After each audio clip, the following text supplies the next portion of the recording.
The overall goal of this procedure is to visualize the binding of an extrinsic membrane protein on a nanodisc membrane surface by negative stain transmission electron microscopy as a first step towards high-resolution structure determination of the protein. This method can help answer key questions in several research fields as it concerns protein activities that occur in and on cellular membranes. The main advantage of this technique is that characteristic stacks of nanodisc forms if the protein cannot bind to the membranes. These stacks are clearly visible by transmission electron microscopy. The implication of this technique extended towards drug development, as compounds can be easily screened for the ability to block or enable the membrane-protein interactions.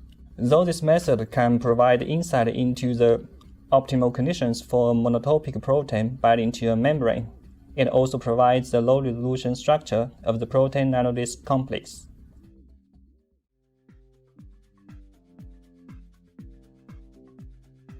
To begin the procedure, express and purify a membrane scaffolding protein, such as MSP1E3D1.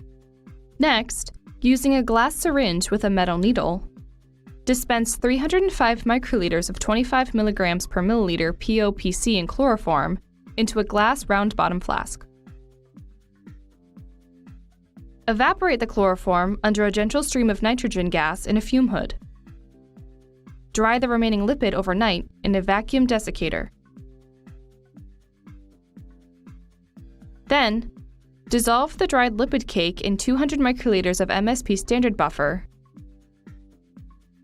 enriched with 100 millimolar sodium cholate as detergent.